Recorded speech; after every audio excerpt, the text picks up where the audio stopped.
Hello everyone, I'm Tim from Tim's PC and I build custom PCs to suit anyone's needs or budget. Also live stream my builds and repairs for transparency and educational purposes. So if you'd like to get an awesome new PC and you'd like to see it get put together live, send me a message today. Alrighty, so tonight we've got a couple of PCs to sort out. So the first one on the table here is one that's come up from Radium PCs. Customers had problems with this. From what he said, he's not getting anything from it, but I know better than to take any customers at their word about what's wrong with it. I get so many people describe their problems to me, and so often it's a case of what they're saying and what I relate in my head to what they're saying are two different things. Because a customer will usually, they'll usually sort of be a little bit more overcomplicated in their explanation of things. But yeah, we'll get there. You know, saying that nothing happens could be a black screen but the lights are on, or we're not getting any lights at all. So you never 100% know. I've always taken the perspective of never assume anything with PCs. Always double check things and treat everything as if it's the first time you've looked at it, and that you essentially know nothing. As soon as you start assuming things, you start chasing ghosts, as I like to say. So that can be a little bit boring, you know. Where's the computer gurus from times past? Well, they never actually existed, so. Okay, so let's just get started with this first one. Let's see, I've got the power supply on, I've got it plugged in, we've got HDMI cable and peripherals. So, power on.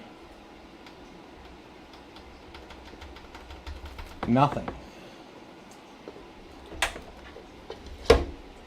So I did, in my conversation with the customer, from what a dead PSU. I clicked the away scene instead of the full screen again. It's my bad. So your PC won't power on. So the first thing I'd recommend checking before you go any further is check that you don't have a faulty power switch on the case. So remove the front panel connectors and touch on with your screwdriver those two power pins. That will short the circuit for the power button, which is exactly what pressing the power button does. And still we've got nothing. Absolutely nothing. Dead as a dodo or some shit, I think they used to say. Anyway. Doornail, oh, who knows? I think there's probably I don't know why my parents used to say that. Doornail. Like, doornails are dead. What are you talking about? Okay. So we've got our trusty Thermaltake power supply here. A Tough Power GF1. It's got a 10-year warranty on it. It's a good quality unit. I mean, we could do this with a shitty quality one, but, you know, it's sort of a little bit better if you've got a quality unit. oh, okay. Sorry, I'm just looking at the doornail. What? Where did this come from? Yes. Where did you come from? Jesus Christ. Couldn't help myself there. Oh, now it's in my head. I hate you. No. I know. Alrighty, so basically we're just hooking up our spare power supply to the three main things that we need. So no SATA power, so if we've got RGB that's SATA power, the RGB might not come on. And we have disconnected our power switch, so let's go and touch on the power pins. And nothing, hey? I'm definitely touching the right two. Yes. Power cable is definitely plugged in.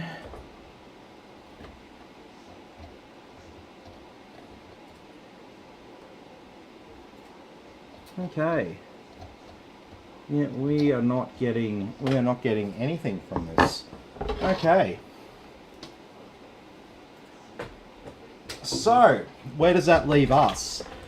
We've tried a secondary power supply, so that's basically what I'd call the low-hanging fruit. Just rule that out before you go any further and you start, you know, actually taking things out and testing individual components. Rule the power supply out, rule the power switch out. They're sort of like the first two that you want to look at when you have an issue like the PC's just not turning on when you press power on. No lights, no fans, nothing.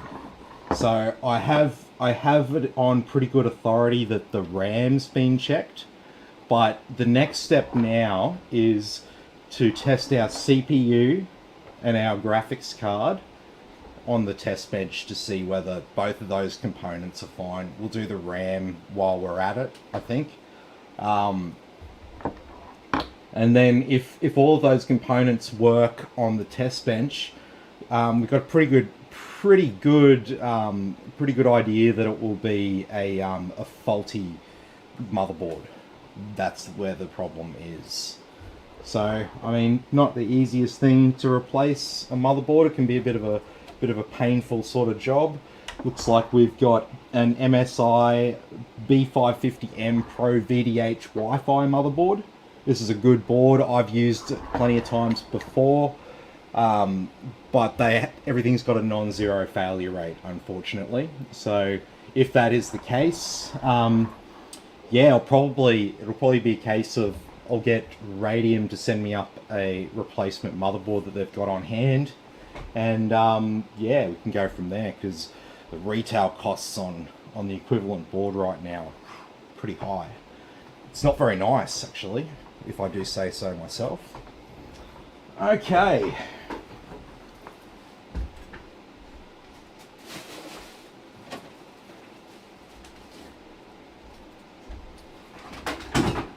So look at this, a bit exciting tonight.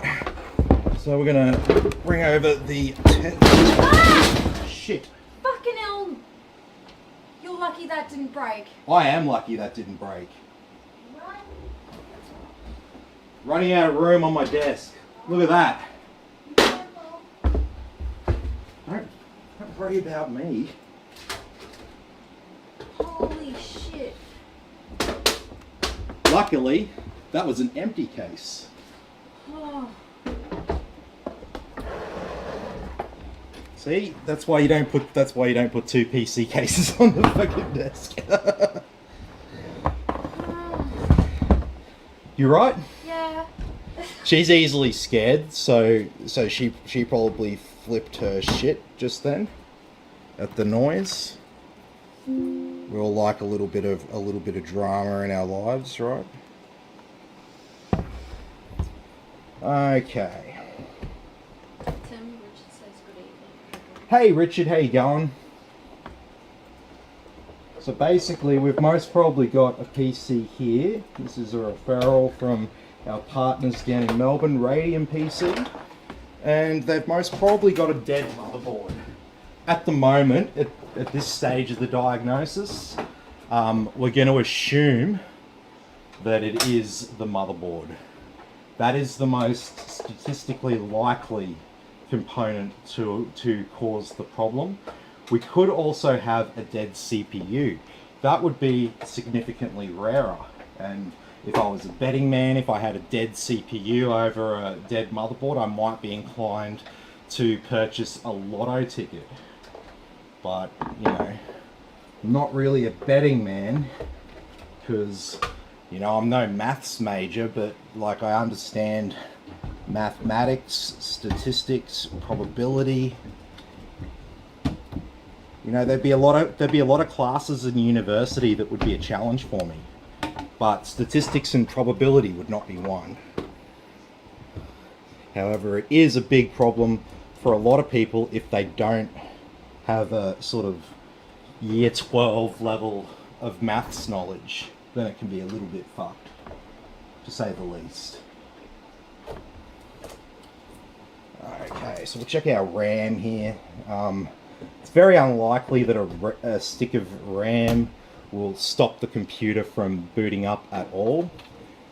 It's much more likely that we have a problem with the motherboard or CPU. Once again, with the graphics card, still very unlikely that that is actually going to lead to a to the system not turning on at all.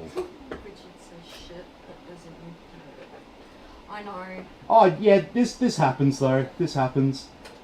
This is one of Radium's pre-builts. No. What? Oh, it's about.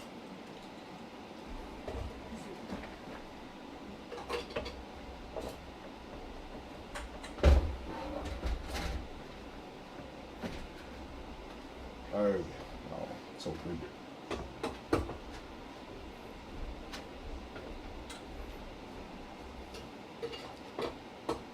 But yeah, you will get this, especially with pre-builts. You might be thinking, wouldn't they test it after it's assembled? Yeah, of course they would. But motherboards die. That's why I do stress tests on the PCs that I build, because I'm all on my own. So even if Radium had like no employees at all, it's still two brothers who are like the owners. So it kind of helps when you've got a brother to run your business with. Jeepers. Someone on your side had some mouse spiders in the pool. Oh really? They can live up to 24 hours underwater, so. Oh. I want to get bitten by one of those fuckers. Okay, so let's remove this for a second. So this here is my AMD CPU. It's got snapped off pins, and basically it doesn't function. It doesn't function. Dropping everything tonight. Oh, I know. You know, you have those days where you just like sort of a bit dropsy. Dropsy days. Oh, what am I doing? I'm putting it in the wrong freaking PC. That's what I'm doing. Tim doesn't know what's going on tonight. No. Dropping shit, fucking putting shit in the wrong computer, fucking. I think you need to go back to school. I think I need to go back to school. Maybe.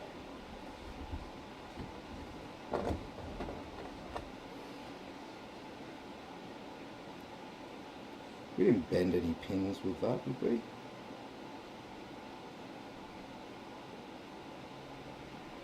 This will be a bloody big job now. Little job's turning into a big job. I think I might have just a little bit on the side there. So you can use a little prying tool like this.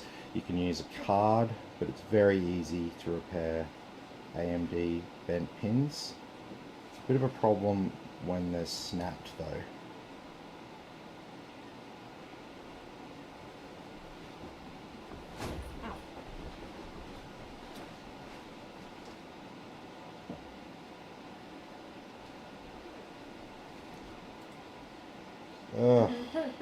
Richard says, have some coffee. Oh, I think I've had enough coffee today. Yeah, he's actually had, like, I don't know, 3? 2. Two. 2 double strength. Two coffees. triple strength. Oh, triple. Oh, Jesus. 2 triples today. You've had more coffee than me for a change. Mm.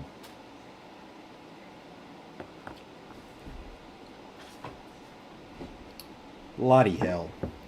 Well, you get to see like the actual CPU being repaired. Give me.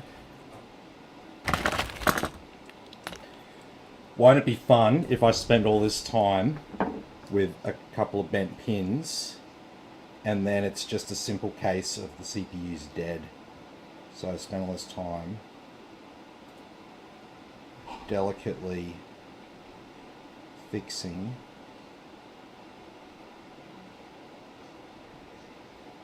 Yeah. Batman was playing hated on, so I'm going to be saving up for RTX 4070 Ti. My question is, when I get the GPU, should I install the bracket too?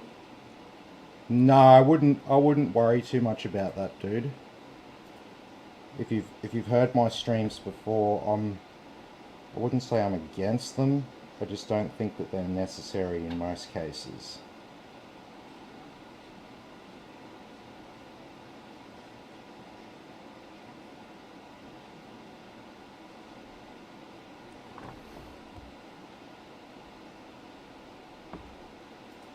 So yeah, basically,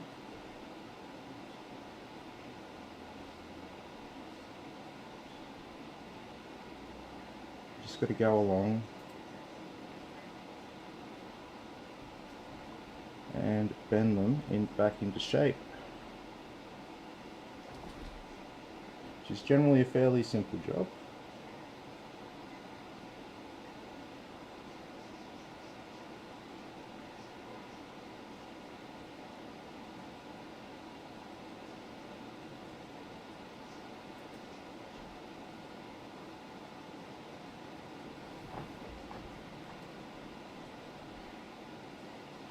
But yeah, definitely something that'll give you a bit of a freaking freak out moment if you've never done it before. You'll probably be thinking, oh shit, it'll never work again. But no.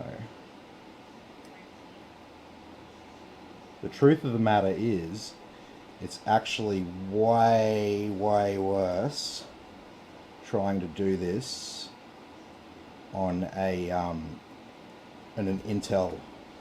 So if you have this happen when you've got an Intel board, then the pins are a more complicated shape, I guess you could say, for lack of a better word.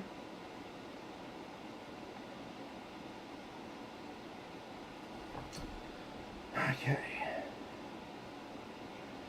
The pins on an Intel system are actually in the socket, you see. So you can't just pull the chip out and go, okay, let's just look at this from 4 different angles and straighten these pins out. No, no, no. You've got to get in there and work on it with the pins inside the socket, which can be a real pain in the ass. What's up? Leela? That's a Toilet Leela.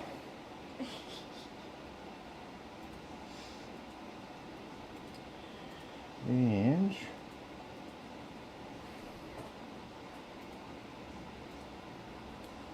that should be good.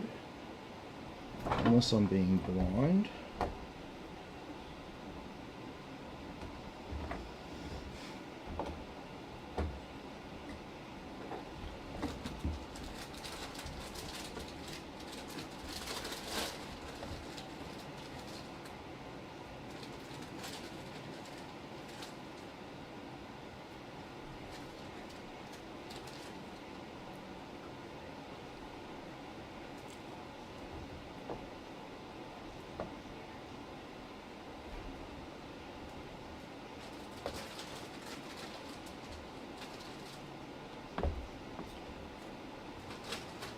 There we go.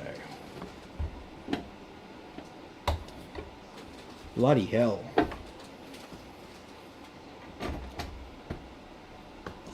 That was a little bit of a detour there.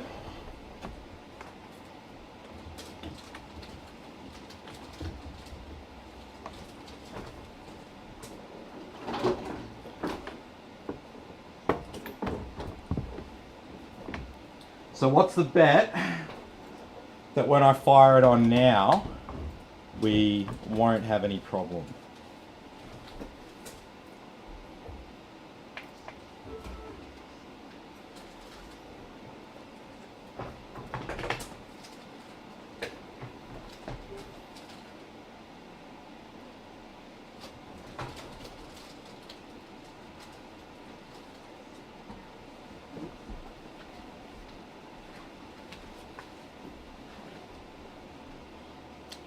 And here we go. She is posting. So look, we don't even need to look at it really any further than that. With the CPU, the graphics card, and the RAM on a different motherboard, works completely fine. And so we can go and confirm what we've done so far.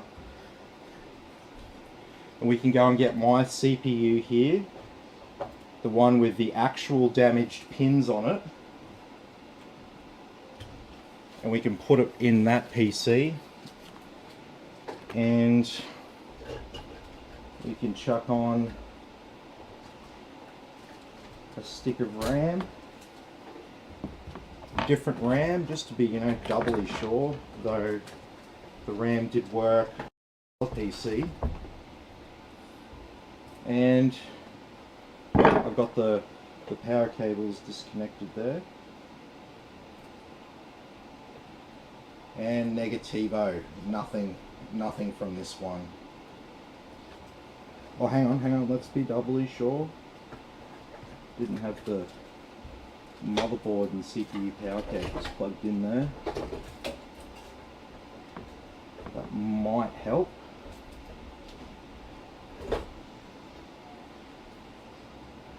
There we go. Interesting.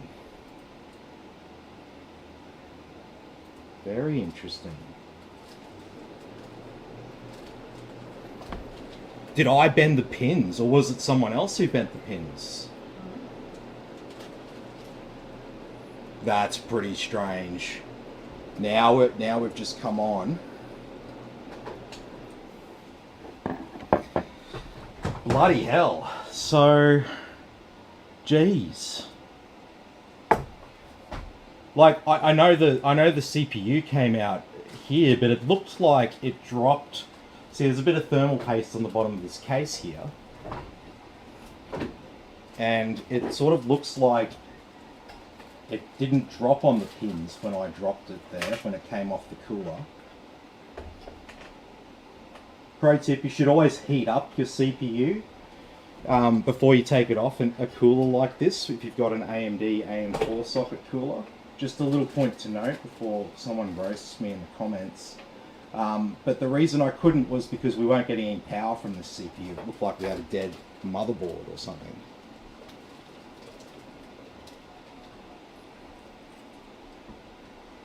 And like, I'll show you what I mean. I'll show you what I mean with this case. So if you watch back, when I try to get the CPU off,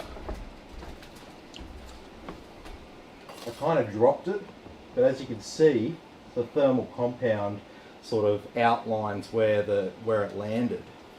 So I'm not sure. Maybe the CPU wasn't actually in all the way. Because like that's what'll happen with an AMD CPU. Like say 99% of the pins are all straight, and then one sort of, or a couple are just bent out on the edge there. So that could be it. We could have just had a damaged CPU that was just like, it was just built really quick, and whoever built it just didn't realize that there was an issue there. Like, you gotta be careful, and I guess shit can happen sometimes. But we're posting here on this one. I've gone and put my damaged CPU even on the original PC, and it fired up. So very, very weird. I'm going to assume that perhaps that wasn't actually me that bent the CPU, and that it was actually it was actually like that originally. Like, I mean, I don't know what else to say. Like, it seemed like we had a dead motherboard. We had all the sort of symptoms of a dead motherboard. And now I'm not so sure.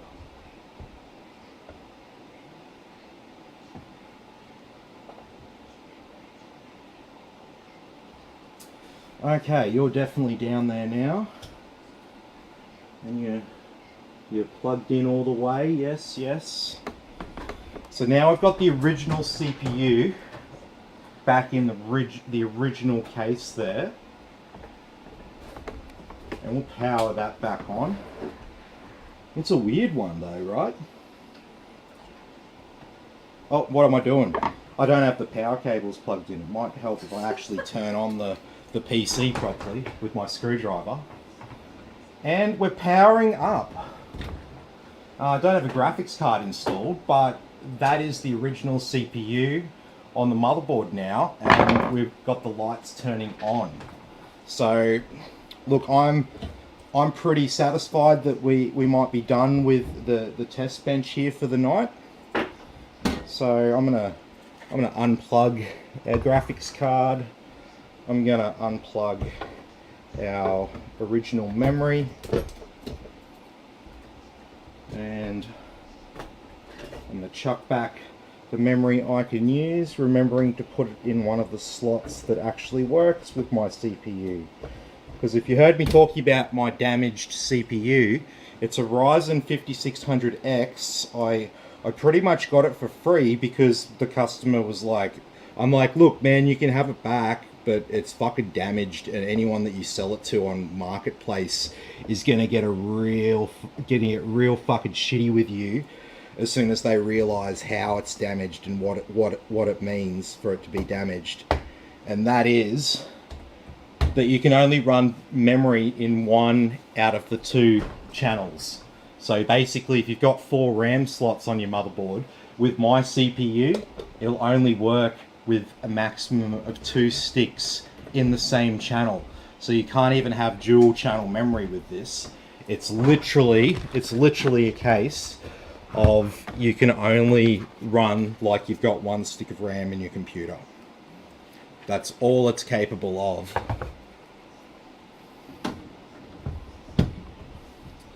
Bloody hell! I thought I was having a shit night with the CPU then, but I don't think that was me. I don't think that was me.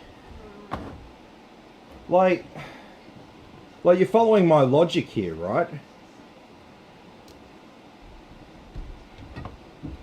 Because what did I do to the PC just then? The only thing that I've done other than take it out of this one and plug it in there was I noticed that there was some bent pins. I thought it was me because I dropped the CPU because it was stuck to the bottom of the cooler there, which I couldn't heat up because the original PC wasn't turning on at all.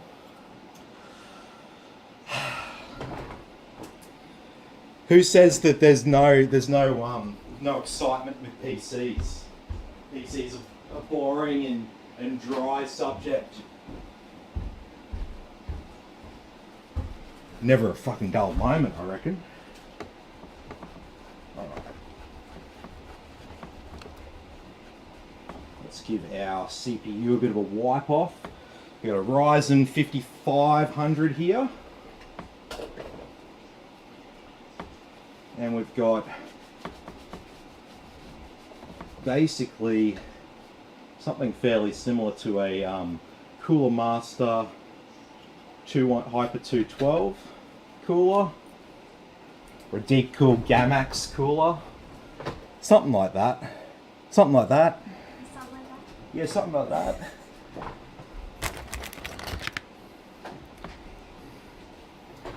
And we'll just give this a nice repaste. Not that the original thermal paste will have any problems. I mean, I don't think it properly set anyway.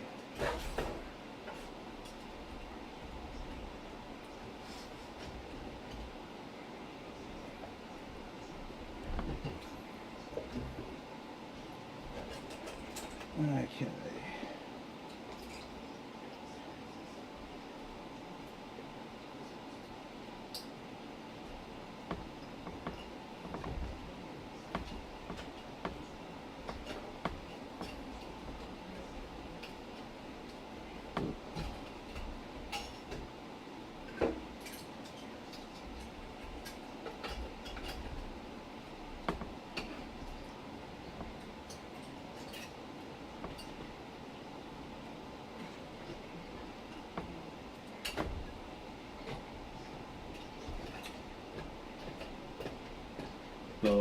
I might want to actually bolt this down before I try to put the stand on.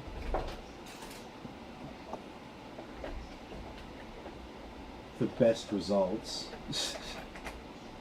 considering the fan completely obstructs the base of the cooler.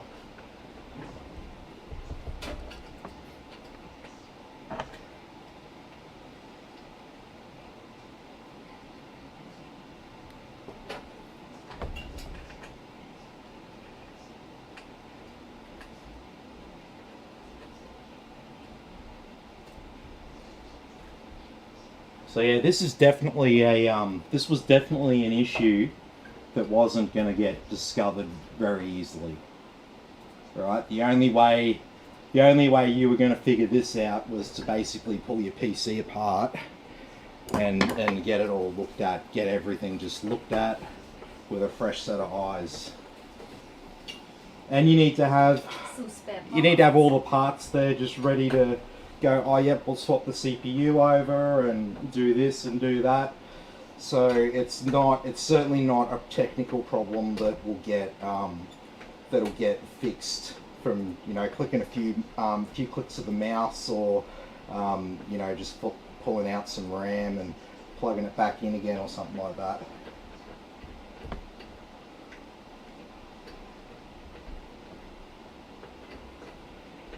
Oh, I think I might need to go back to that back plate there. Looks like we've got one that's not tightening properly. See how we go once I tighten the other three. Sometimes the back bolt can fall out of the back plate a little bit and then it just sort of twists. Sometimes you can sort of pull it up.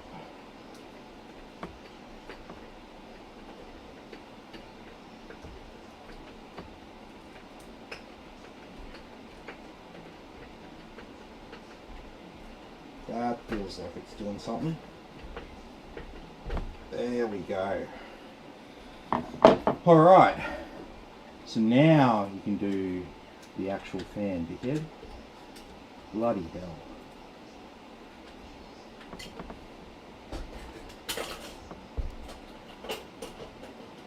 Believe me, I do know what I'm doing. I do know what I'm doing, trust me. Trust me, I'm an alligator with fake crocodile tears. I'm so sad, man. I haven't had a fish for ages.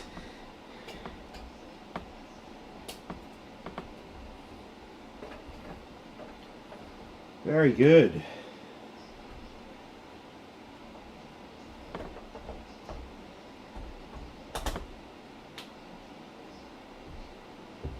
And finally, our RAM can go back in.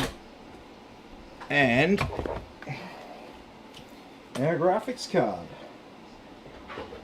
Well, I might, before I do the graphics card, I might plug back in our front panel.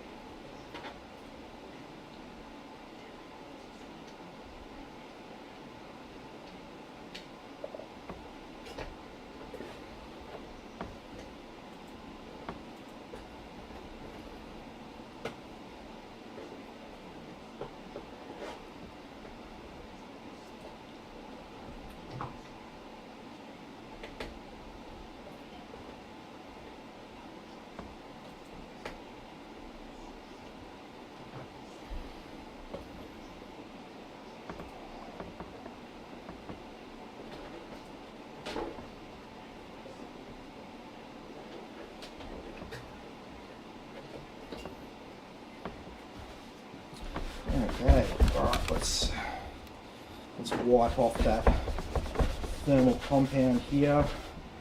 I don't have much isopropyl alcohol. We need to go to Bunnings.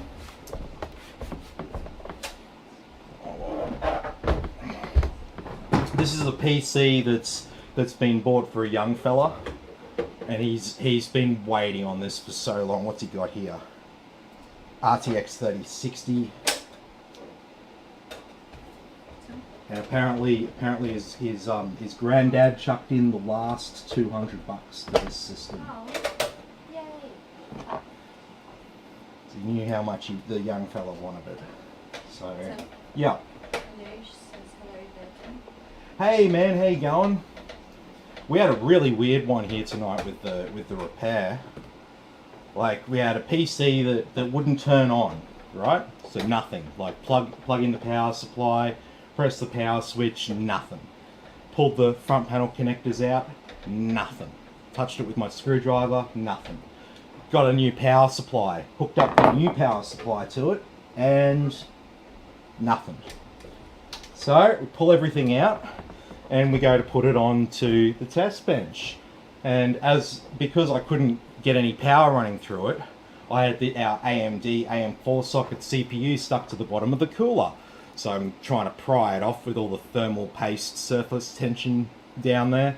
And it comes off and it sort of lands on the side of the case there.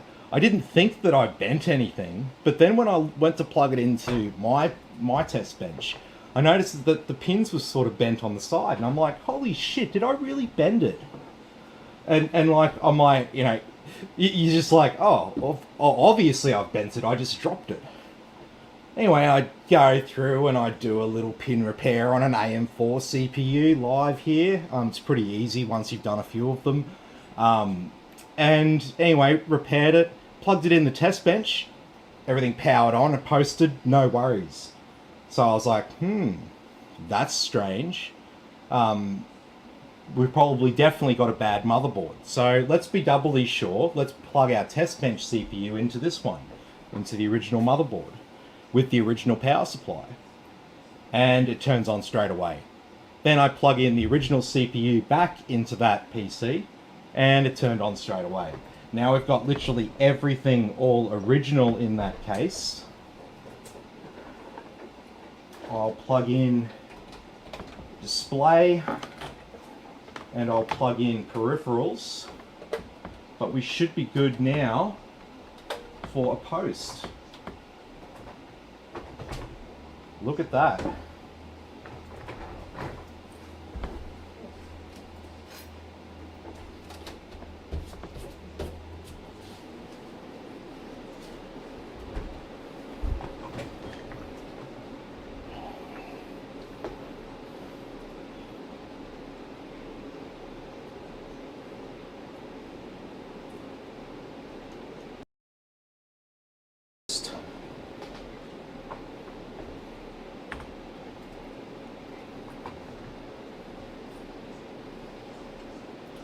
Very good.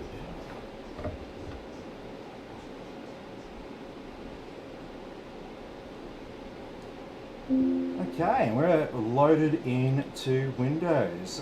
Radiant logo on the desktop. Very nice. Maybe I should do that for my PC. But the thing is, I know that everyone's going to change their freaking desktop background to whatever anyway. But yes, nice touch. Nice touch.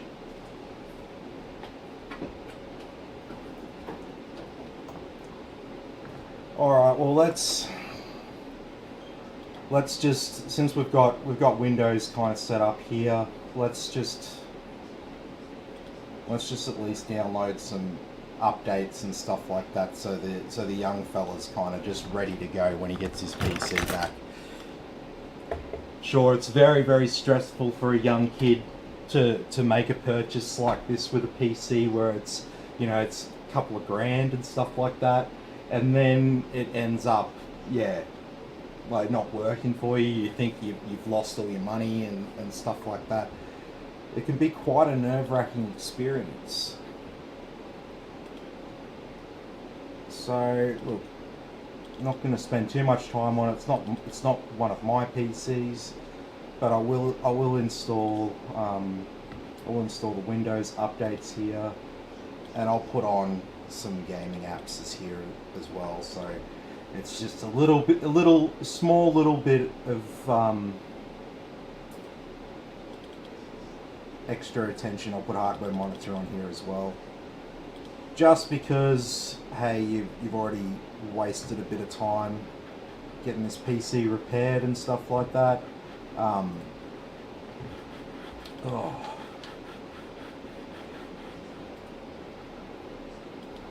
Where's my USB? There it is. And then yes, the next PC we're building is for a lady named Alice. And Alice's PC has got a RX 6500 XT in that pink case that you might have seen towards the start of the video. And yeah, basically we're going to be putting it with an older motherboard, CPU and RAM, but you know, it's a 6500 XT. It doesn't really matter. I just tried to keep the costs down as much as possible for her. I said, look, if you don't want just a plain case, you know, you can select any other case you wanted. She said she'd seen pink cases and really liked that, and I was like, they're not that expensive. Like, you know, we can get one like this. I can order it in, and we can put some old hardware in your PC. She's going to have a new SSD, and she's going to have the new 6500 XT, and then the CPU, motherboard, RAM, and power supply will be a used one.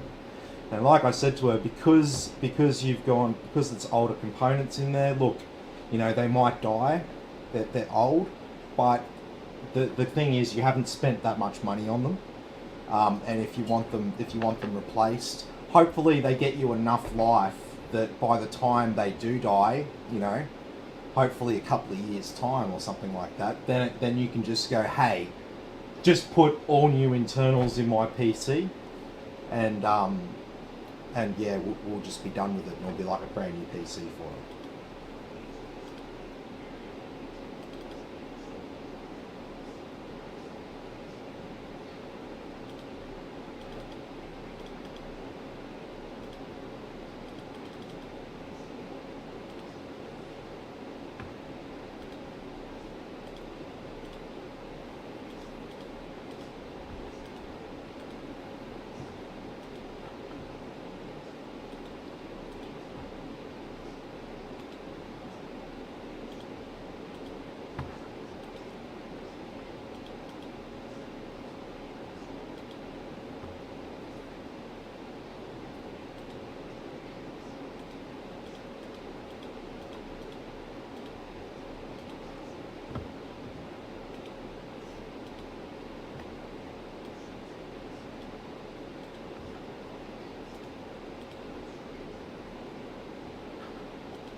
Okay, so we've got some basic software there as well.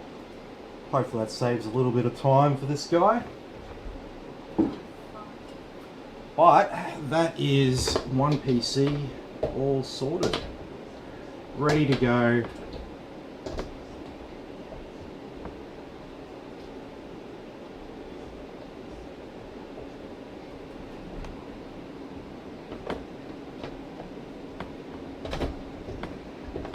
And yeah, shit happens. Shit happens. It's the joys of building pre-builts when you got like 20 to assemble and stuff, right? Alright, do you want to go back to... It's like those trucks in Pokemon. They're Japanese Dakota trucks. I'm definitely saying that wrong, but anyway, it's a subculture that's been around for over 50 years. that's probably where that truck Pokemon comes from. Probably, I'd say so. Because I didn't really get it. No, neither. But now that I see that, See I'm that like, it makes more sense, right? Yeah, yeah. It's like making trucks like a work of art, basically. Alrighty. It's kind of cool. Dun dun dun dun.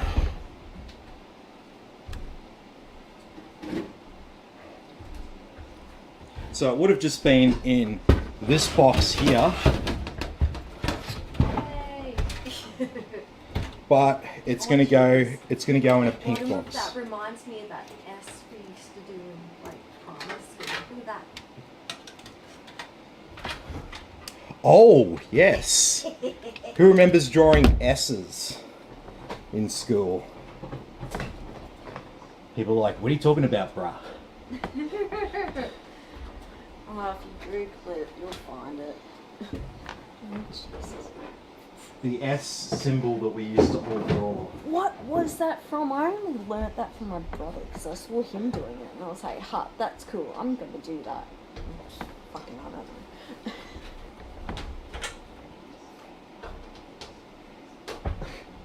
The tab is on the inside. Yeah. No, it was on the inside of this, so Oh. I couldn't reach it.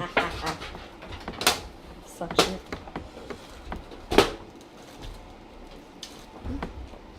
Little baggy. Little bag of goodies, eh? In our pink chassis. So would you look at that? I'm getting that. I kind of like this case. It's cute. Huh.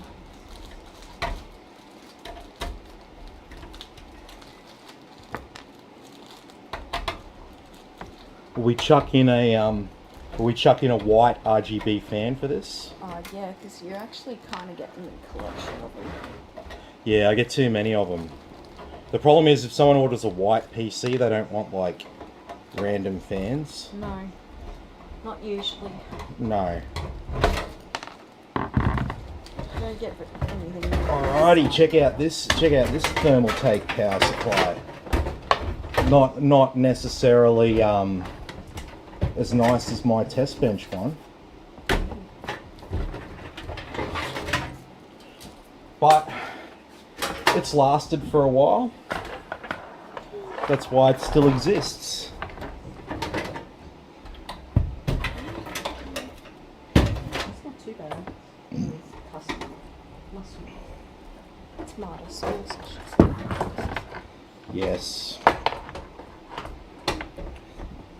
Well, that's the sort of thing that if Alice is interested. Oh, hang on. I meant to message Alice because she's doing something else, and she's going to be a bit distracted, but she wants to see this.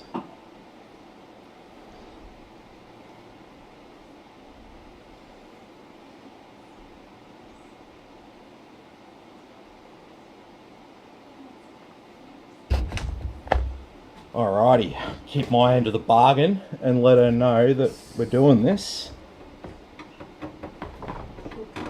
Kind of pretty bad at like forgetting to tell the customer. I'm just bad in general, man.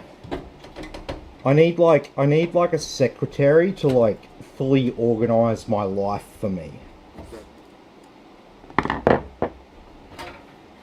That would be ideal. Yeah. Had a question about dual channel RAM, like how much performance boost you get from switching from single channel to dual. Okay, so the best way of understanding the performance increase is put it in as simple terms as I can possibly do, right? Having dual channel over single channel, so you could have 32 gigabytes in single channel, or you could have two 16 gigabyte sticks in dual channel. The difference isn't the amount of amount of memory, I should say. The difference isn't the amount of memory that you have. The difference is latency, because the CPU can communicate with both channels of RAM at the same time. So when it comes to running more complicated programs like a game and stuff like that, you will notice improvements in how the thing runs, single channel versus dual. Like, I challenge anyone who's got 32 gigabytes or 64 gigabytes of RAM to go and have a play around and play their favorite games, single channel versus dual channel. And doesn't matter how much RAM you have in a lot of cases, 2 times 8 gigabyte sticks is superior to 1 times 16 gigabyte sticks, and for most games it'll be superior to 1 32 gigabyte stick. And that's just how it works fundamentally. So you can't really expect, it's not going to supercharge your performance, but little small bits of small stutters, small delays when a new scene loads up and stuff like that. These are the things that you'll notice improve single channel versus dual channel, if that makes sense. I'm trying to keep it real simple without going into all the technicalities of it and how it all works, but that's the important stuff.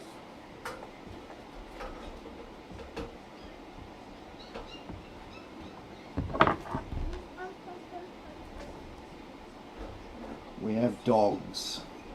They call them dogs. Okay, so what we've got here, we've got a H97M motherboard. So it's an older model, sir. It has DDR3 RAM.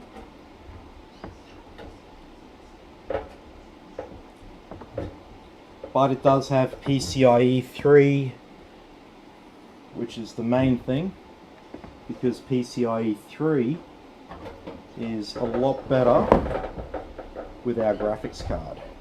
So we do have a PCIe 4 graphics card, obviously, because it's a modern card, but it should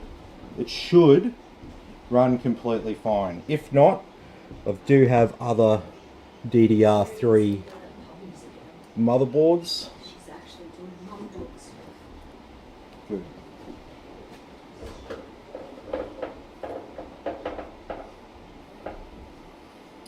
And so basically this PC, it's just to play Sims. Who remembers the Sims? I do. I love the Sims.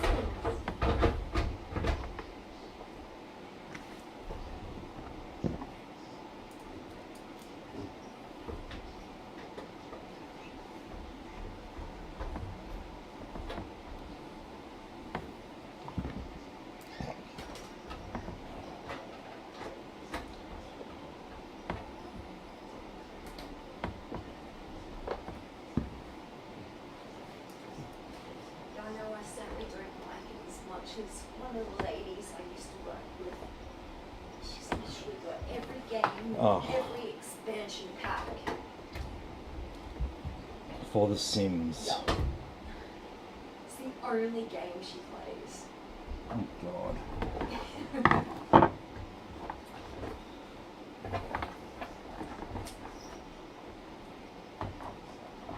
I'm like, I like The Sims, but I don't know if I like it that much.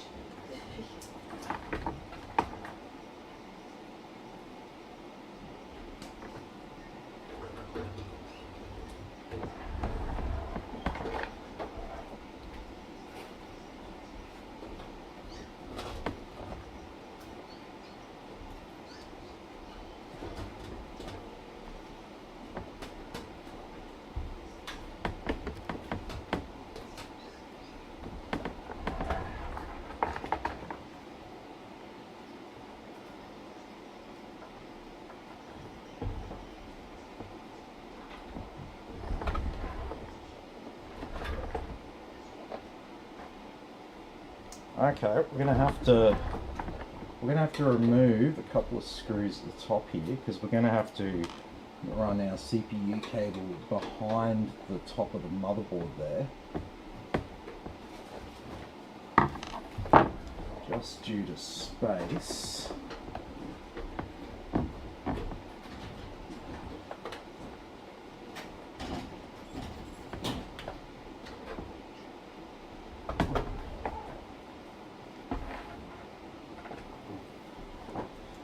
Okay, so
okay, so I'm going to chuck in a spare white RGB fan in here.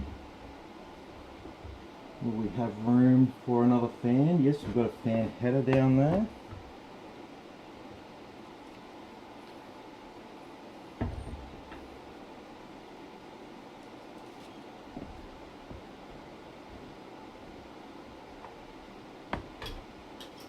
But we're going to have to plug our CPU into that fan, just in terms of our cables. So fun times.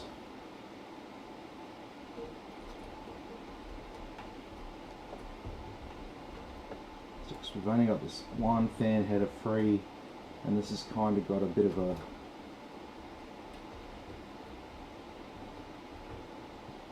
longer power cable, or a bit of a longer way. We've only got this shortish cable from the fan there. It's going to look neater, just like that. The CPU plugged in there, and then this fan here plugged in around the side. This cable here is for the RGB, so I'm going to have to add an independent controller for it, just to make it work. Because this motherboard is older than the RGB infrastructure that's with this fan.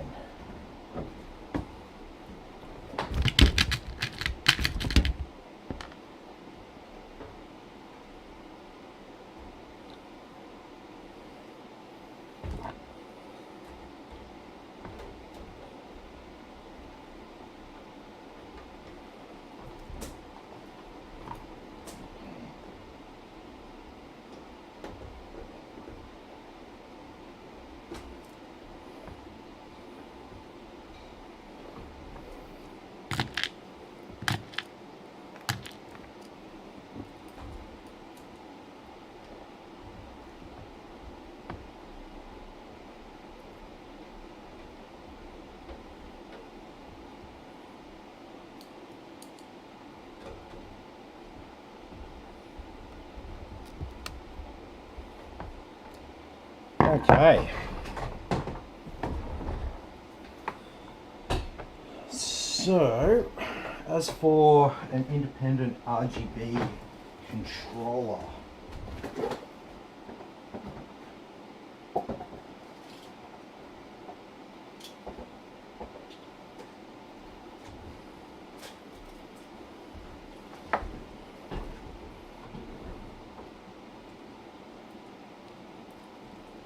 go with one of these because it's got the remote for it.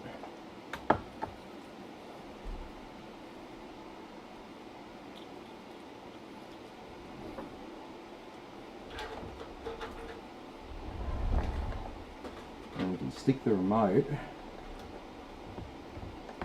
just up there, right at the top.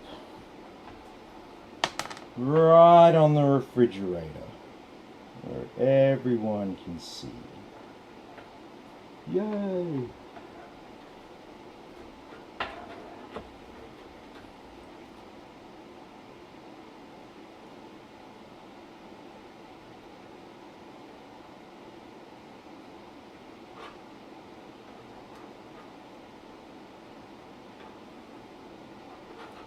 So we were bending pins back in shape in this case here to make this connector fit a bit more snug. We're actually going to bend some of those pins out of shape.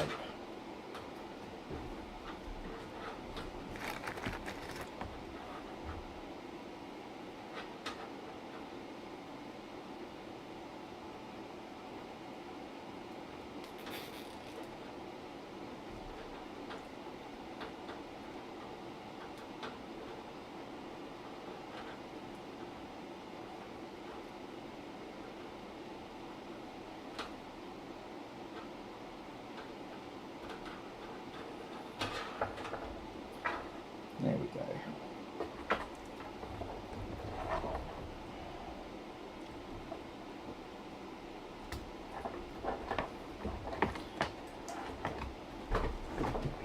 We're going to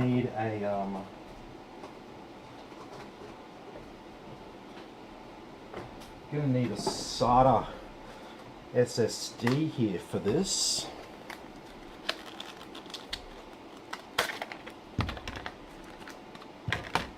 This is a 500 gigabyte SSD.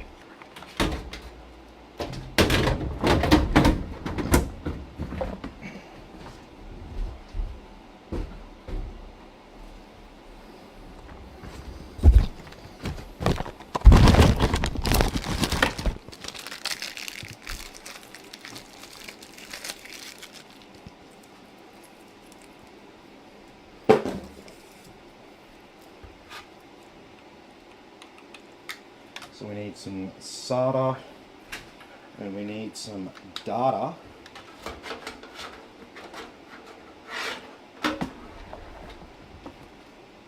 And then we need to screw our SSD into place.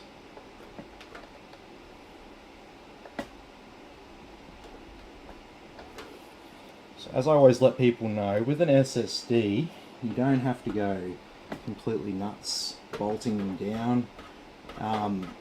The reason why is they don't have any moving parts, and as they don't have moving parts, once you get like at least one screw in place, let's be reasonable. As long as you have one screw in place, the thing's not going to move around. But you will have 4 screw holes for it.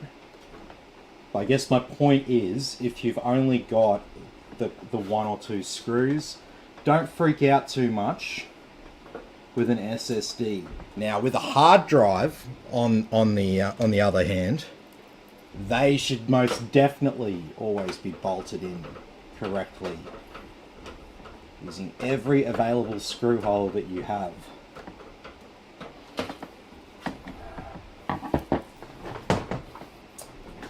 Okay, so all we've got is our graphics card.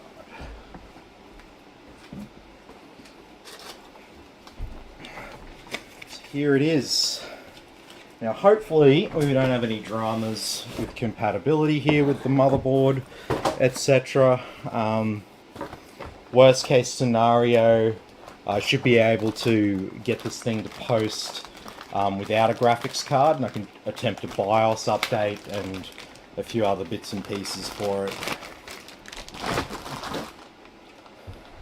But I would say with a 6500 XT, I'd say they'd make sure that it would respond to older hardware, just because it is one of the cheapest new graphics cards for gaming on the market right now.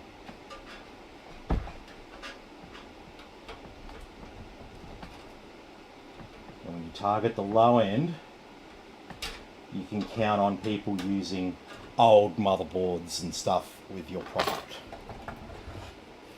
So this graphics card here, as you can see, MSI, it's only got the 2 display outputs on the back. It's not exactly a high-powered card. It also just has a 6-pin connector there for the graphics card power.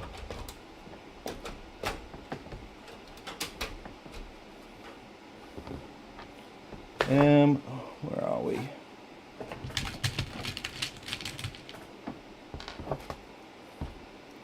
Couple of screws in there.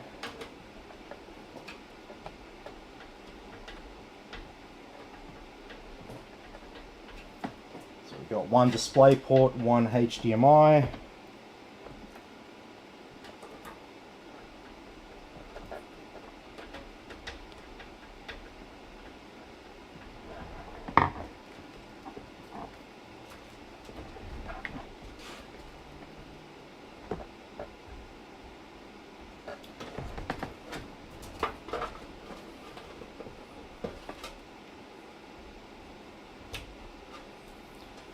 There we go.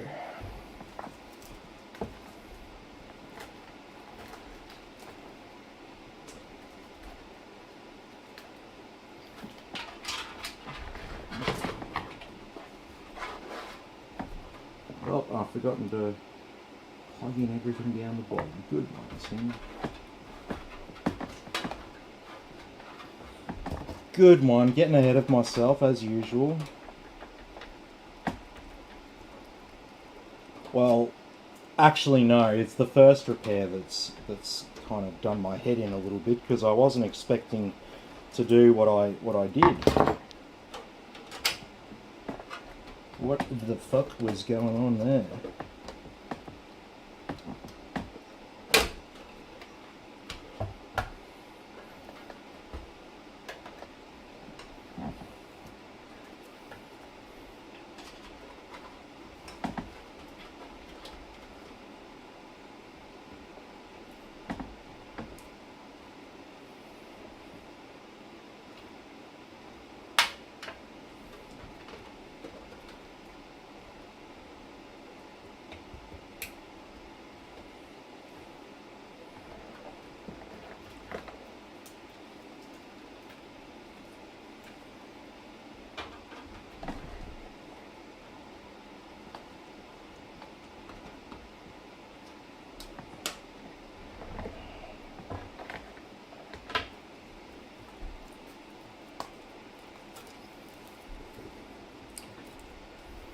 And last but not least, our front panel connectors.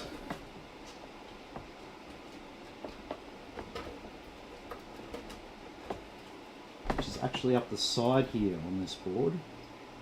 So pretty much completely hidden by the graphics card when it's plugged in.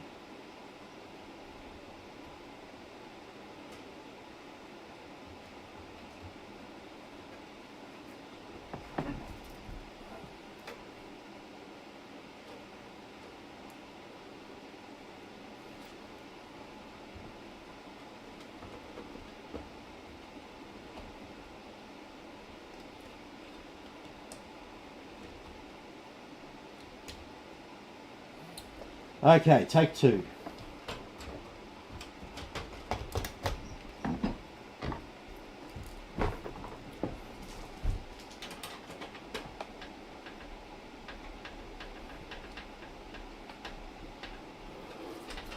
And so yeah, the only anticipated issue that I see with this is just whether our graphics card wants to play nicely with the motherboard, and whether we have to do a BIOS update on our H97M board to get it fired up. Okay, so everything's all connected. It's time to see whether she works. So obviously I have tested the motherboard and CPU and RAM, so that works on its own. I'm yet to test a graphics card in it though, so who knows what we're going to see.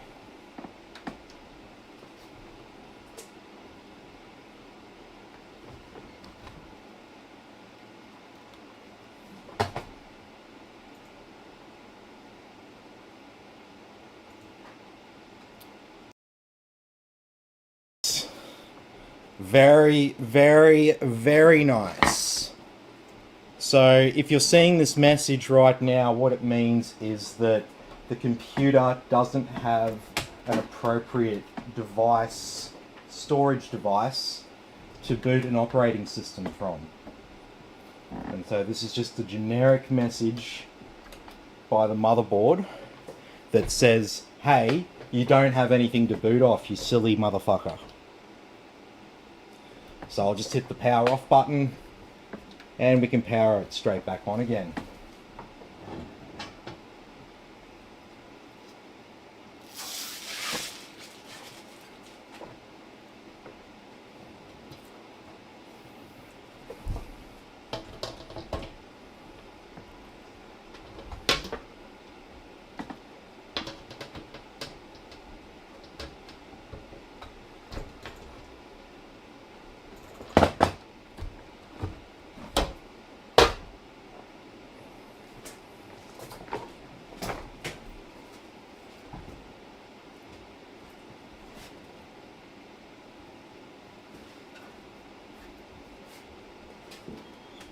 Oh.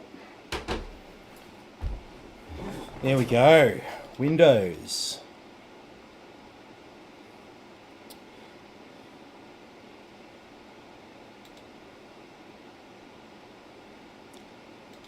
So we always install Windows 10 Pro.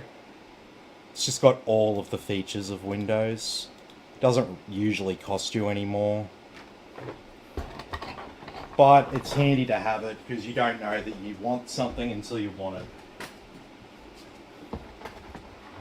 And then if you've got Windows 10 Home, you might be like, oh shit, I wanted that feature, but damn, I don't have it.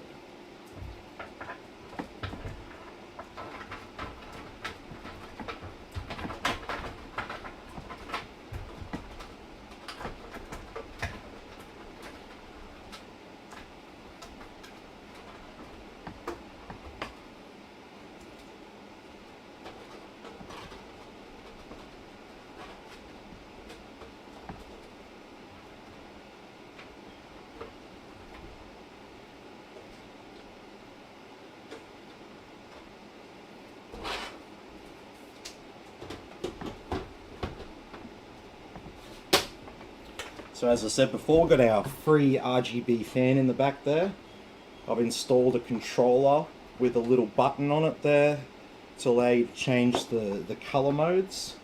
It's on like a rainbow swirl kind of effect now.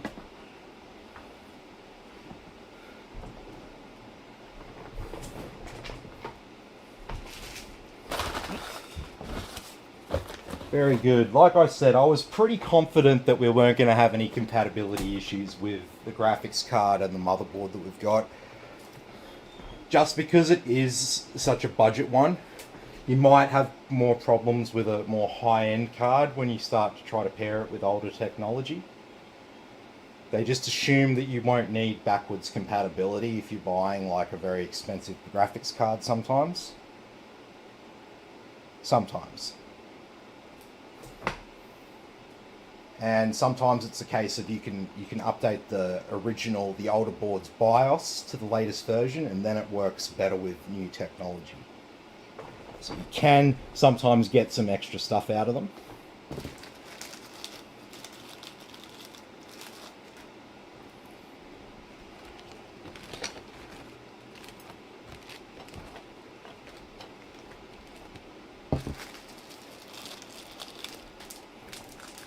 Alrighty.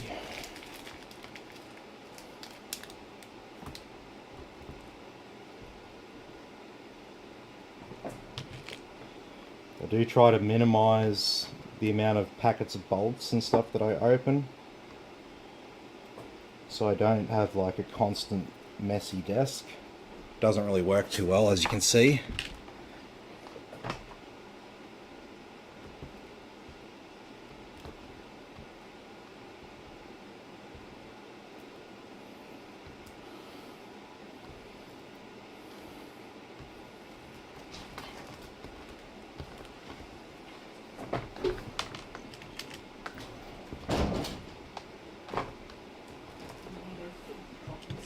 Oh,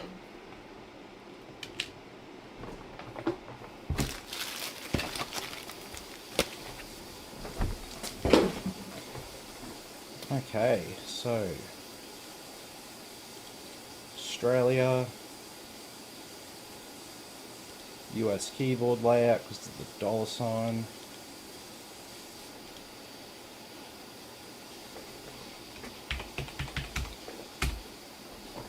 So as always, we just do an offline account. We don't accept any of that on anyone's behalf.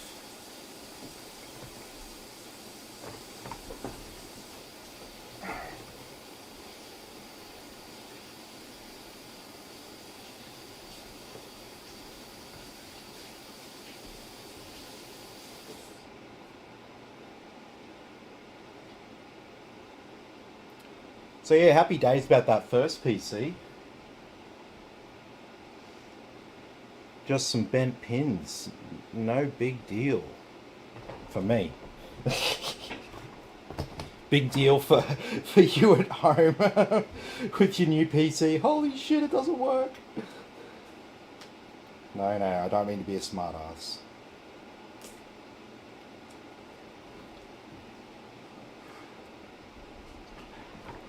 It's one of those just part of the job things for me, but it's a big emotional thing for you to go through.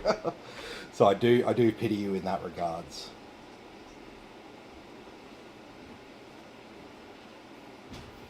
And so yeah, if you're wondering why it's taking a little bit longer than normal, it's because we've got a little bit of a older setup here than what we normally do. It's an older model, sir, but it checks out.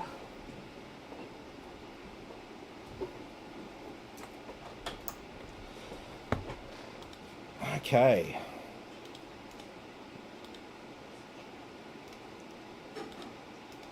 Fluffy Mao has had his feed, eh? Mm-hmm. What brand motherboard is this? We got an ASRock, hey? Okay, no worries. We'll ASRock up this motherboard.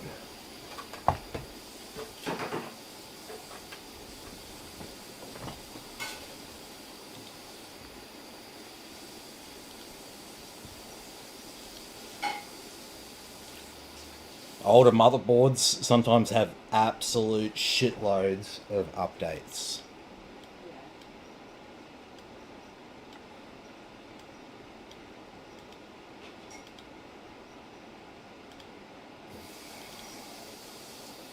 Alrighty. Well, I think she only wants to play Sims, so I'm just going to install Steam for that. It's only on Steam, isn't it? Origin. Is it Origin? Mm-hmm.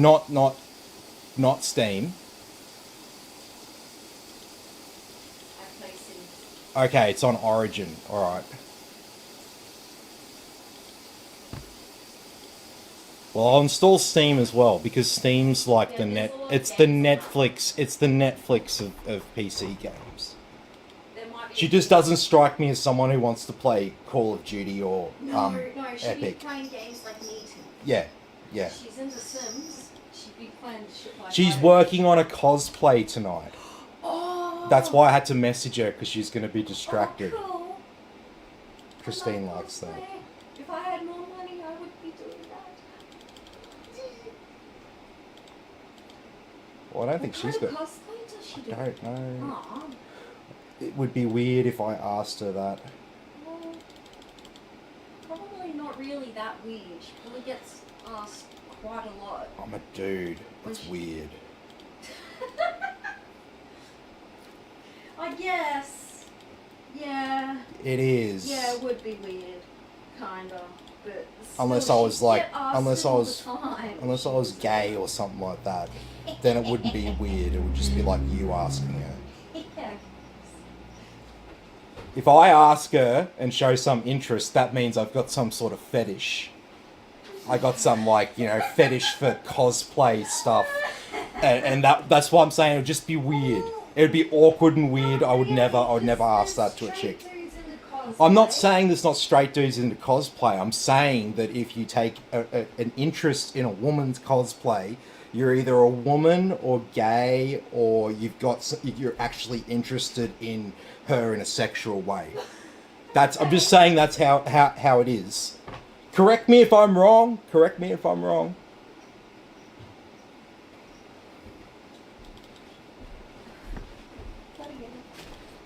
I'm just saying.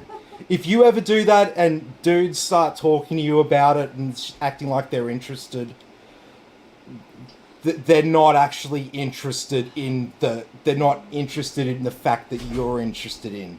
They're interested in it because it gets them off. That's just how we are. She's making a Spider-Gwen casual fit. Very nice.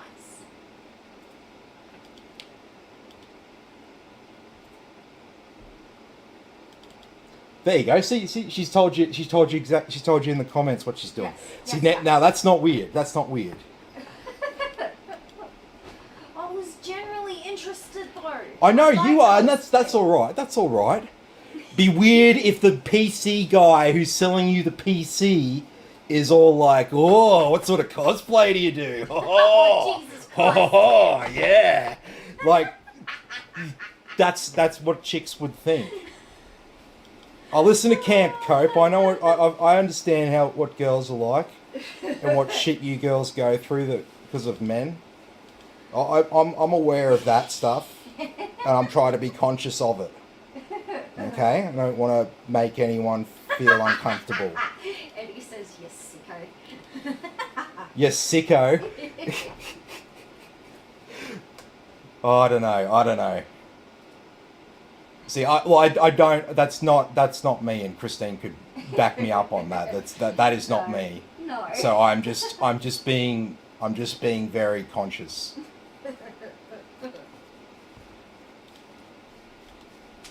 Alrighty, so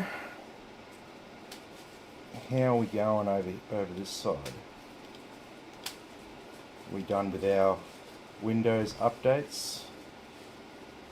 Oh, not by a long shot. Oh no, we don't have too many driver updates.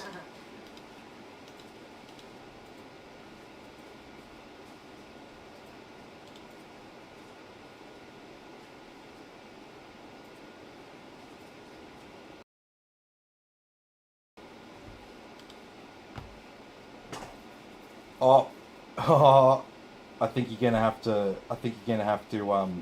Cut the stream out and turn off the HDCP. Oh. Because yeah, we've got a Radeon card. Hang on a sec.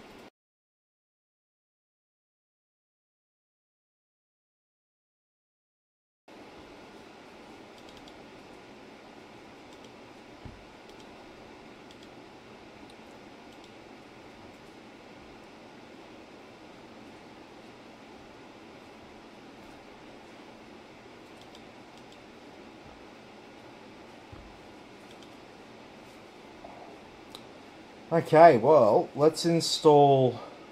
We don't have any other random drivers to install other than, yeah, just what installs from here. And these are some of this stuff. Windows will go and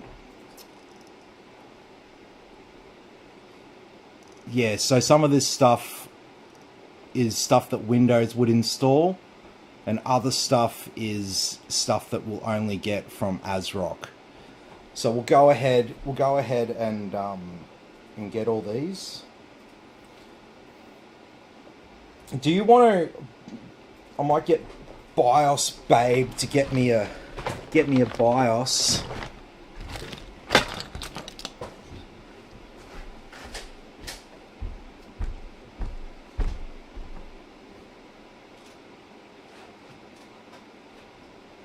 Found our old shitty one.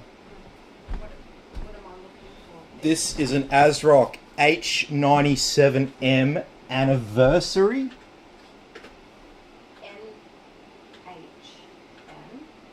H97M. Hang on, what? H97M anniversary.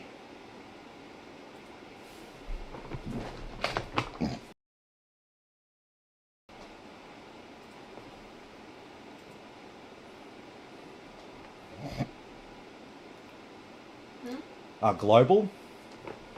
That's just the server you're downloading it from. Oh, okay, yep, yep.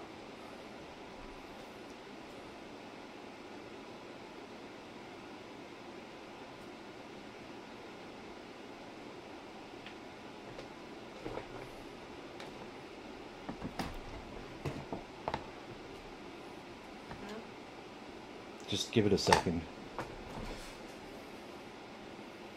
It'll do its thing for a bit. Oh, it's doing stuff.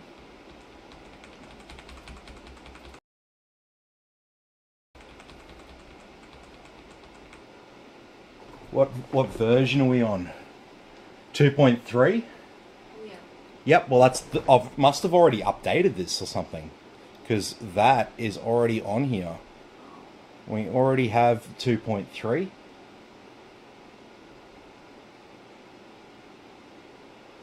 So, yeah, happy days. If we've already got 2.3, we'll just leave it with 2.3. So you don't even need I don't even need it. I don't even need it. Sorry about that. Hang on. Just let it finish copying. I cancelled it. Oh, it doesn't matter.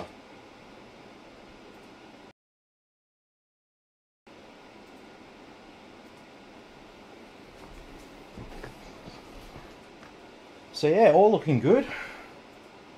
And it was good that it was a relatively simple fix for the first PC. We didn't need a new part or anything like that. Just had to pull the thing apart to work out what was amiss.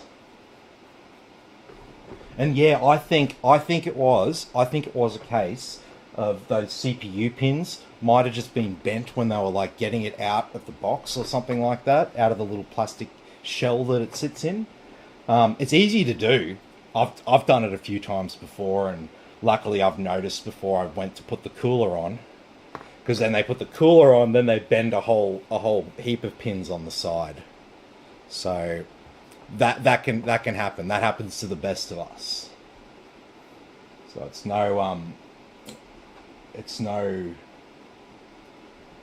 no complaint or like a anti-endorsement of radium there, because that is something that genuinely happens with CPUs, especially AMD CPUs, the pins on the outside of the CPU, and it's a common thing that can be generally repaired really easily. So that's the beauty of it. If it was something hard to repair, then it'd be a bit more of a big deal. But as you saw in the clip there, it didn't take me too long to straighten those pins out. I didn't need any sort of fancy tools, just a plastic prying bar and my screwdriver for the finer points. So this kind of just gets them like in line. Then I can get my screwdriver in there and I can sort of look at it in the light and I can get them all nice and straight and lined up again. It's a relatively simple process, but you do have to be a little bit careful. You don't have endless amounts, because if you've ever tried to bend metal, it's only a matter of time before it snaps. And we're talking about a metal. We're talking about gold. That's what the pins are made out of, right? So it's very delicate. Gold in a little tiny wire breaks much easier than steel wire, for example. But I shouldn't need to tell you that.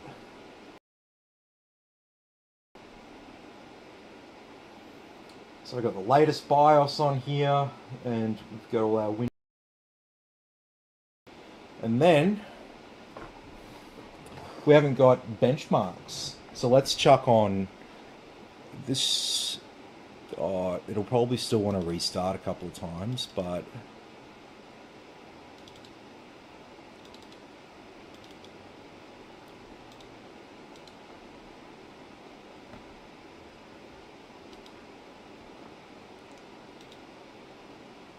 maybe not.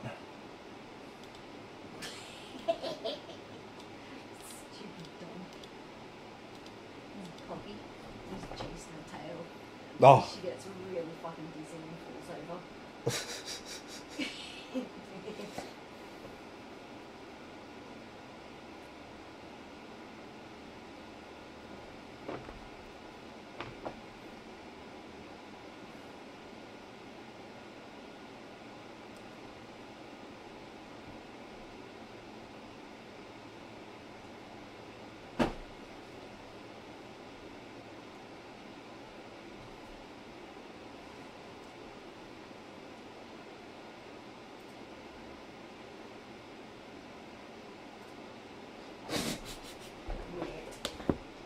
Oh, I just responded to Alice's message there. She said she put the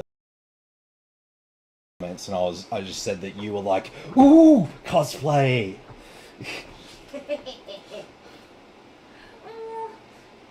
I appreciate. Stuff. Spend a lot of You love all that time stuff. You love all and that a stuff. lot of money on I know, that shit. I know, I know. Hey, you remember what Ali did to go to Comic Con? Yeah. Like dressing up as one of the Avas. That was cool. That was paper mache. Oh wow. So, like, yeah. Ali's a bit of an artist though. Yeah. I definitely agree with that. But like, cosplay's cool.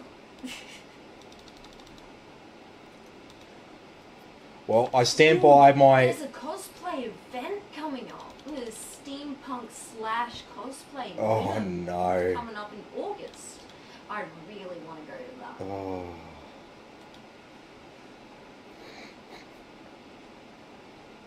Tim's like, oh no, I'm gonna spend the whole day on the phone, aren't I need to upgrade my laptop.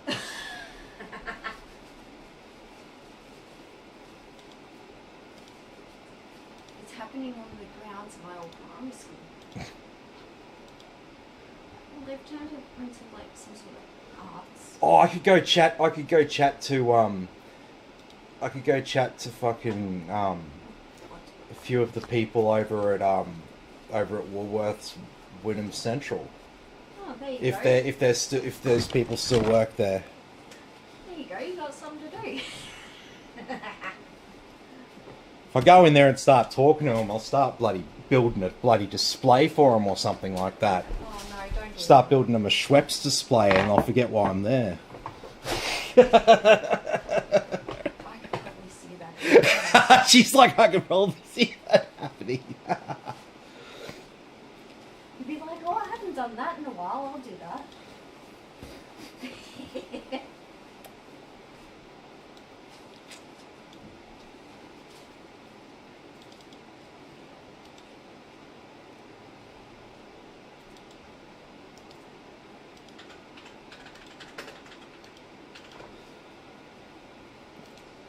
Still waiting on Windows drivers there. Security updates before Origin will install. Okay, well that can all go on in the background.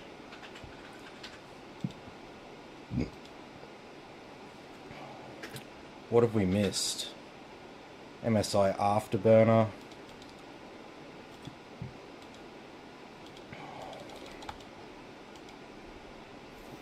We will need to we'll need to test this,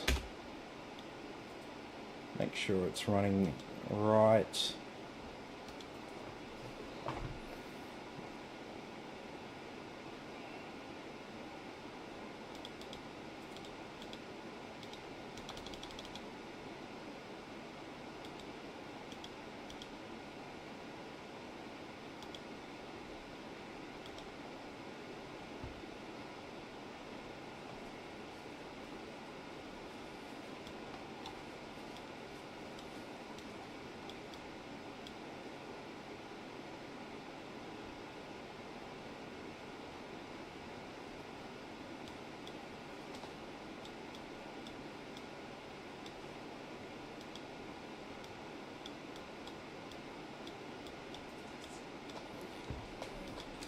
Okay. Well, that should be everything that we need from in here.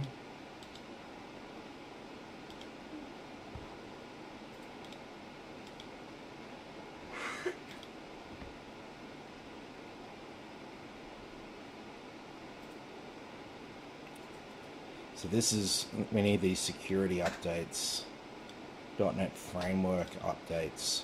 This is the stuff that's stopping Origin from installing. But normally on a newer PC, this stuff will install a little bit snappier. But we've got an older model, sir. But it checks out. It's certainly going to be enough to run the Sims, etc.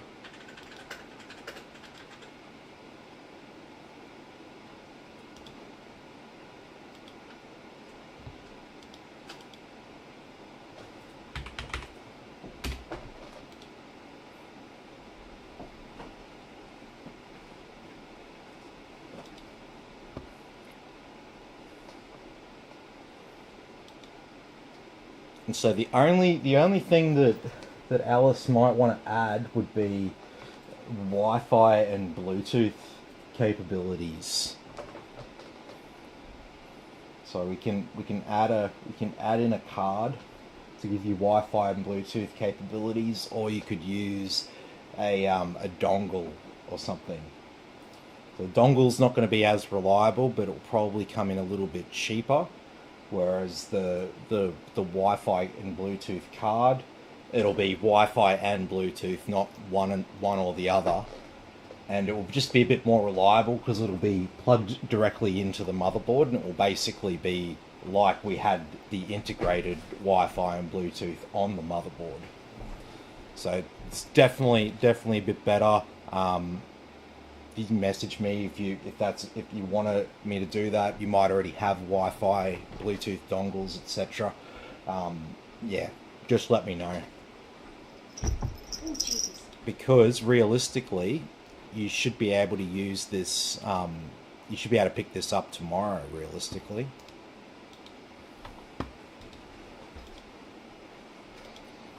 There's our 6500 XT. Emily wanted to know if the cat's okay.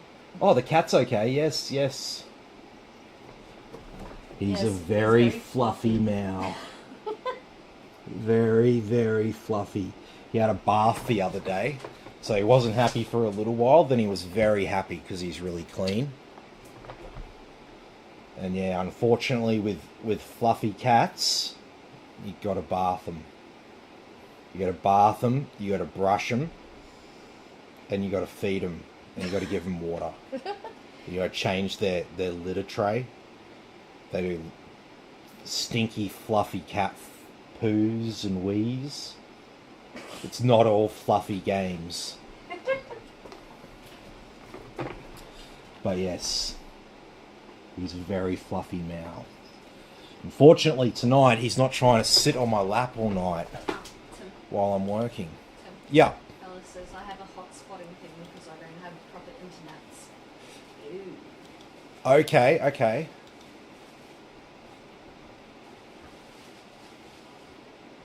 So do you have a USB Wi-Fi dongle?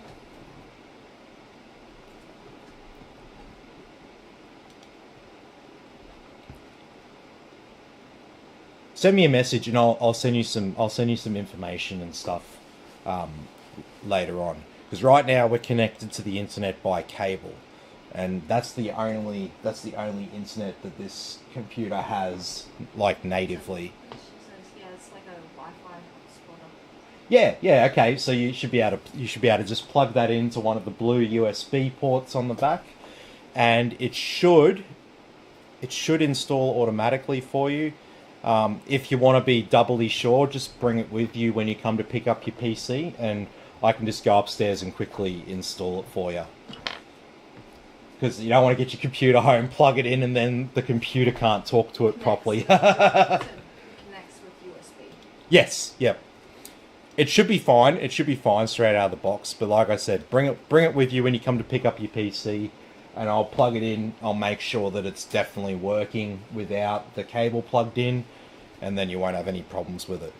Because the worst thing is when you get a computer and you buy something to connect with Wi-Fi and you plug it in, but the correct driver's not on the computer. The other thing you can do is tell me the exact model number, and I can get the exact software and drivers installed for it. But that might be, I don't know what you've got, so it might be a bit difficult to get the exact model number and stuff like that. I don't know. There's a lot of different things. If it's really generic, Windows will just talk to it, but there's no guarantee.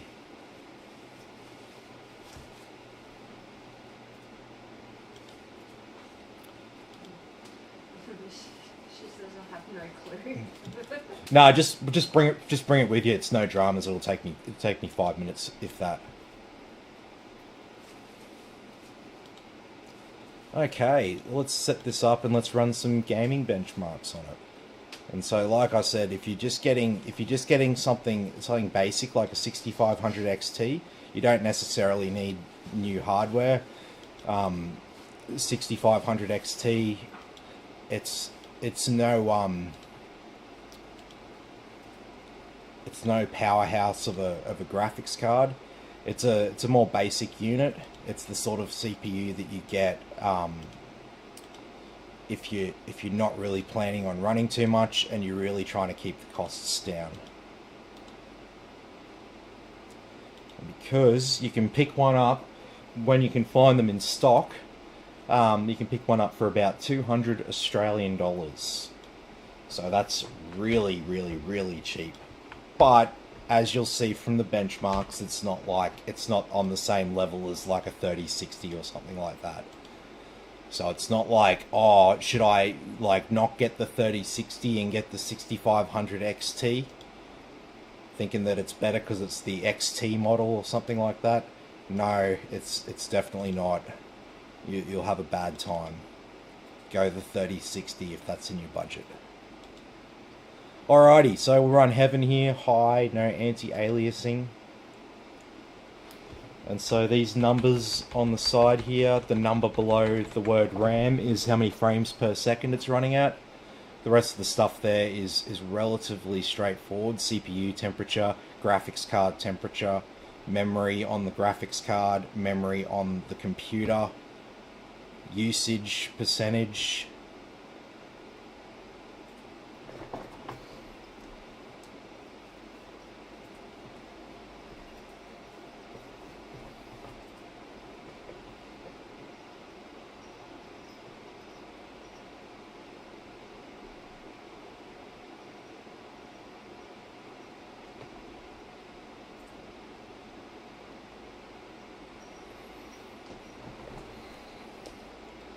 And so yes, as far as the temperatures go, your graphics card, your GPU, that can get up to 83 degrees, and the CPU can get up to 100 degrees.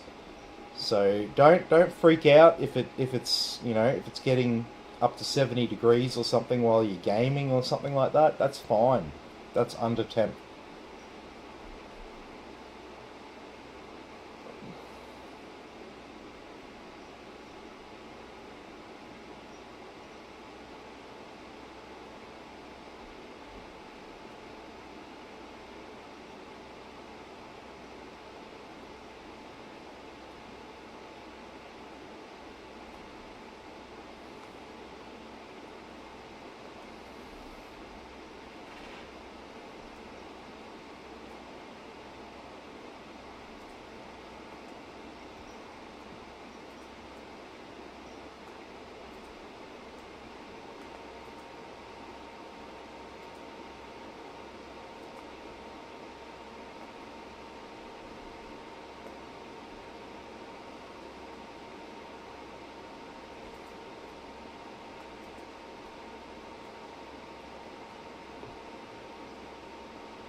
Oh, I'm getting tired.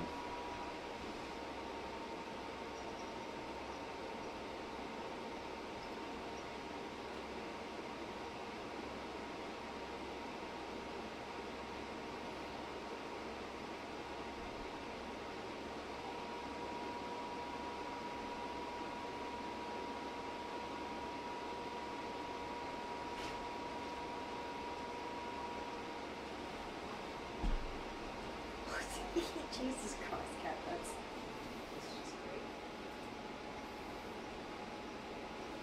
It's being real trappy.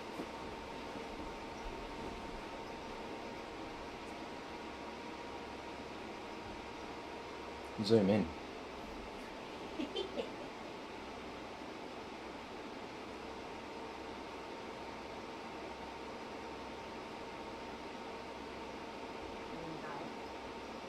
Real nice cat.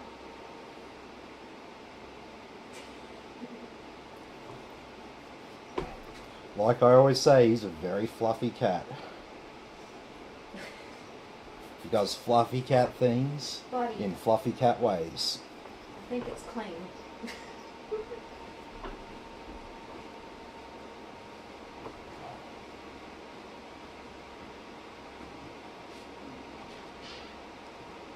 It's not my fault. It's Australia's fault.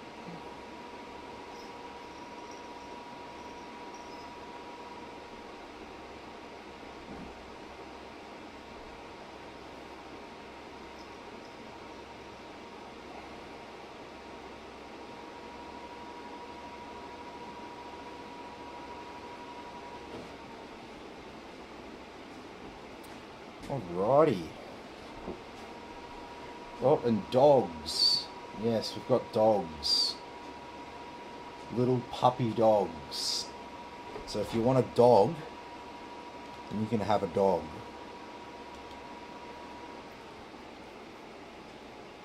Not this one though. This one's mine. Little puppy dogs. I'm so cute. Mama's standing in the kitchen eyeing She's you like, off. what are you doing with my baby? It's okay. See? Oh, cat's like... Alrighty, so now I'll run Heaven here on Ultra with max anti-aliasing. So this is a more demanding benchmark than Heaven, and we also run it on higher settings.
Okay, so that was Valley there on max settings.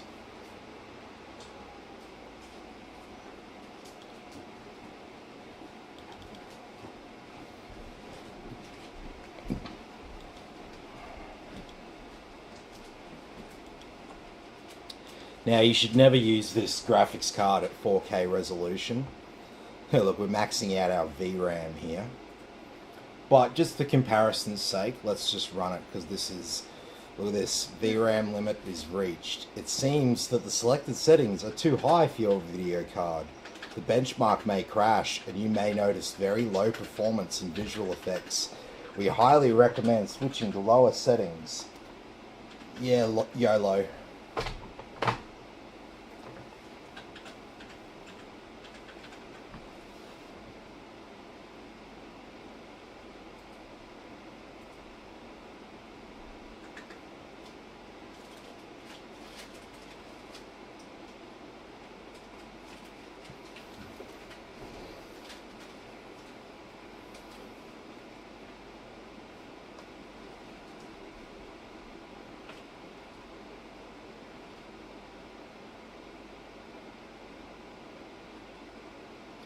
We're maxing out everything.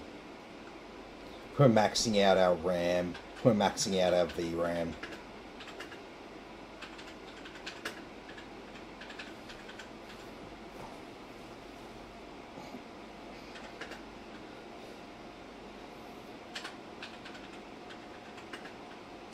.25 frames per second.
Just a meme.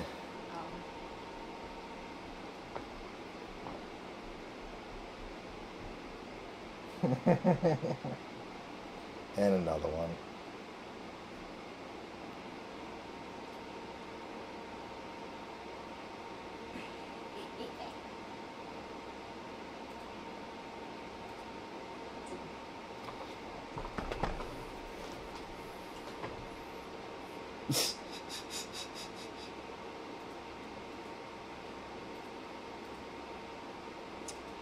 Okay, so that was superposition there at 4K resolution. So we all done on the Windows Update side of things. A couple more to install there. We'll go and do a restart on it. We'll install Origin. And yeah, then we can just do a stress test on it and If all's well, Alice can pick this up tomorrow if she wants.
It's actually a very old version of Origin.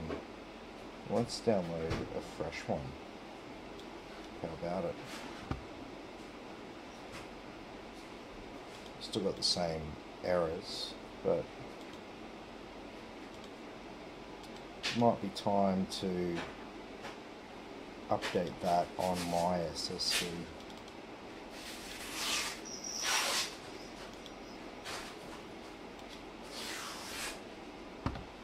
There we go.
That's very strange.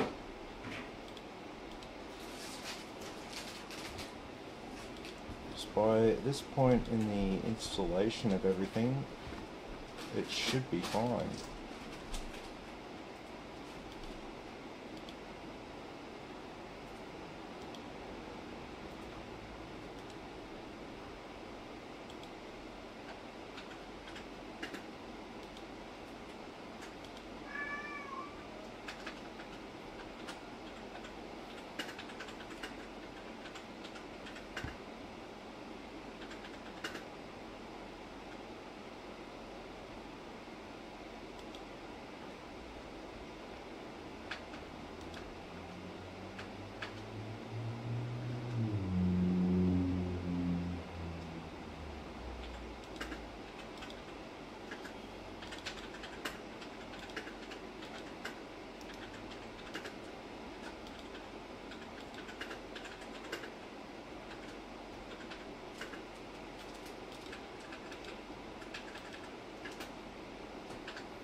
Okay, that seems pretty odd.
You still having problems with this? Yeah.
To manually install those items that are causing the issue here. I can do that tomorrow, it's all good.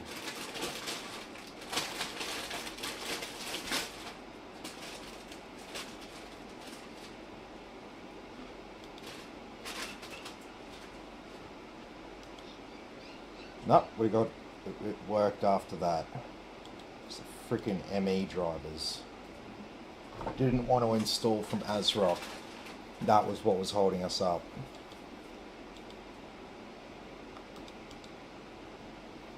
Now Origin's installing. What do you know?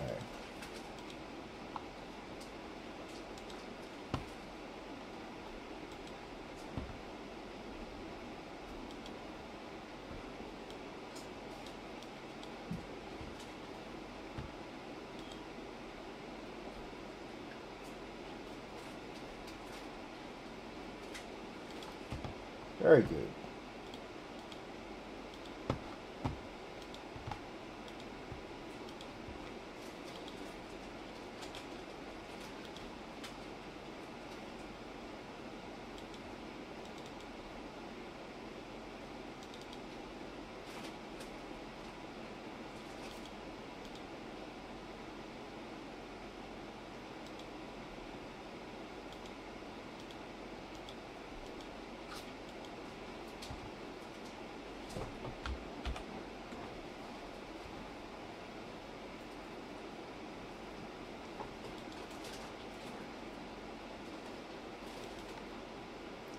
Okay, so this is the final part of the night. I'll run a stress test on it like I do for all my PCs, just to make sure everything's all sweet, nothing's overheating, we don't need to add any extra fans, any of that kind of stuff.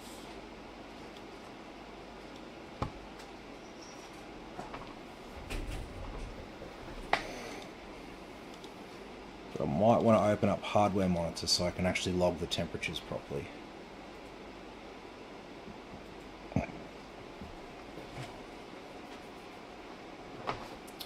Sweet as. Well, this is where we'll probably wrap it up for the night. So, thanks everyone for watching. Be sure to like and subscribe to the channel, and I'll catch you all tomorrow in the next video.